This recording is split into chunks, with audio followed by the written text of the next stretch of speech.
libertad religiosa, bien común y política. Un breve resumen sobre libertades religiosas y de cultos en la Constitución de 1991, derechos consagrados o formalidades discursivas, Ley 133 de 1994 y perspectiva personal. Para empezar, la religión y la política están estrechamente ligadas, aunque puede ser contraproducente.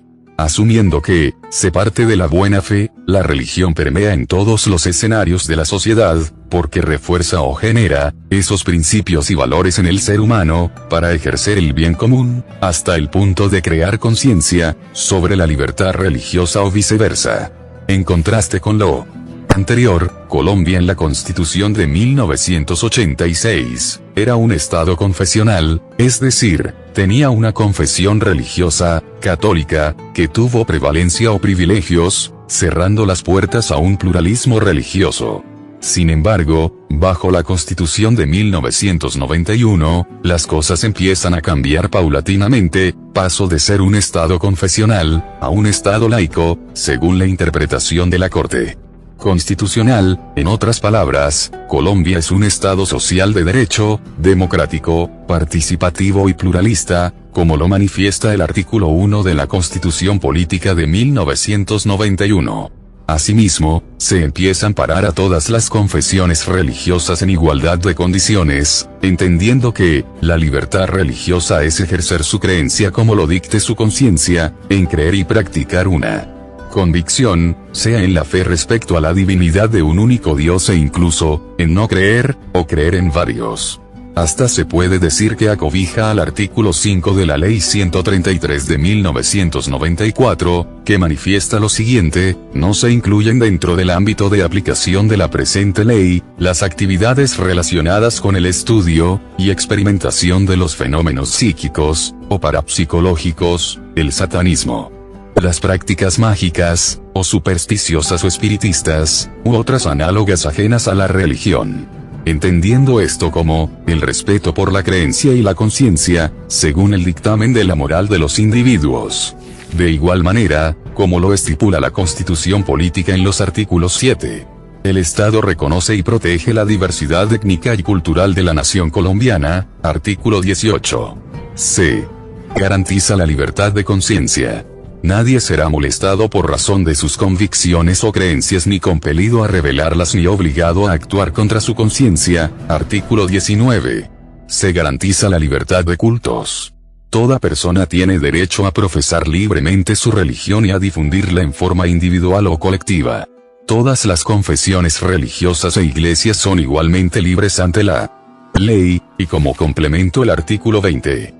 Se garantiza la libertad de expresar y difundir su pensamiento y opiniones, la de formar y recibir información veraz e imparcial, y la de fundar medios masivos de comunicación. Estos son libres y tienen responsabilidad social.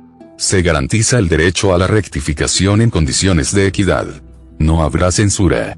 Igualmente, como lo manifiesta la Ley 133 de 1994. Sin embargo, esto es solo un formalismo, en vista que, está en constante confrontación.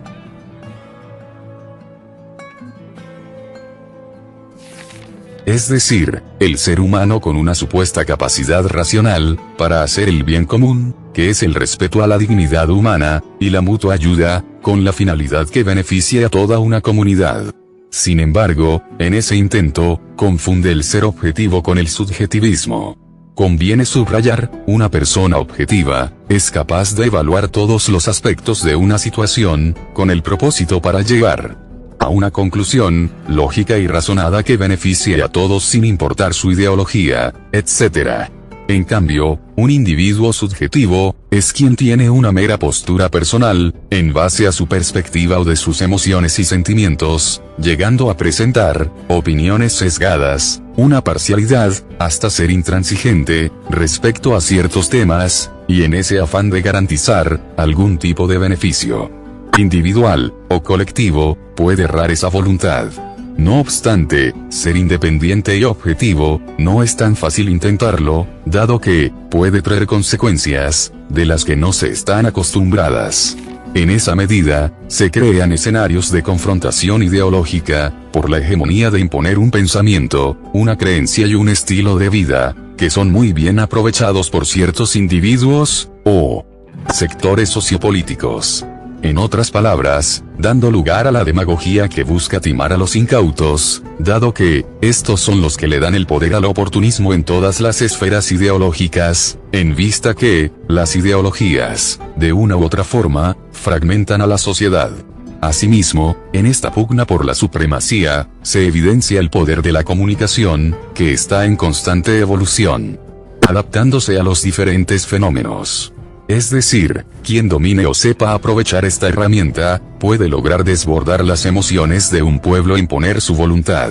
En otros términos, siempre intentarán condicionar la opinión individual, hasta el punto de moldear la cultura de una sociedad, lo que abona terreno a la inestabilidad, y amenaza la seguridad de la sociedad en su conjunto. Puesto que, los discursos sobre las libertades de algunas ideologías, o visiones del mundo, se prestan para tergiversar la información, en beneficio de alguna agenda ideológica extremista.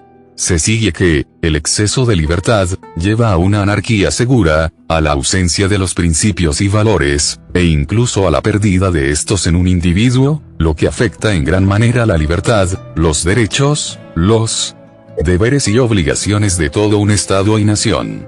Sin embargo, siempre habrá simpatizantes que justifiquen estas acciones, porque a veces lo que se dice es para justificar lo que se hace, dado que, todas las personas están condicionadas por su entorno social. Al mismo tiempo, estas dinámicas de poder, a lo largo de la historia de Colombia, se han enfrascado en un enfrentamiento ideológico, político, social, religioso, cultural y económico, generando choques entre cómo desarrollar políticas inclusivas. Es decir, cuando el poder está centralizado, capacidad institucional para hacer cumplir las reglas, y distribuido, todos los grupos sociales son escuchados, versus políticas extractivas, que frenan el desarrollo de una sociedad. En otras palabras, cuando el poder está fragmentado, grupos sociales, étnicos y criminales que buscan monopolizar el poder, y concentrado, poder en una élite corrupta, lo que evidencia un adoctrinamiento, la normalización del problema, y el flagelo para construir memoria, y no cometer los mismos errores del pasado. Por lo tanto, la libertad religiosa, el bien común, y la política, son tres enfoques estrechamente ligados e importantes. Si se cae uno, los otros se desboronan, por lo cual se deben trasladar a un marco de reflexión, con el propósito y fin de ser entendidos, reconocidos y protegidos, dado que son fundamentales para las sociedades modernas, pluralistas y democráticas. De ahí la importancia de integrar estas tres perspectivas, en el diálogo social, cultural, político y religioso, de manera reflexiva, creando mecanismos de cohesión, construcción de políticas sostenibles, en un tiempo y espacio determinado, para crear memoria, para no cometer los mismos errores del pasado. En vista que, los seres humanos por naturaleza están obligados a coexistir, y para ello se requiere de normas que, mediante su cumplimiento, la sociedad pueda vivir en armonía y tranquilidad, hasta el punto de poder mitigar la problemática en la política, y demás escenarios de la sociedad.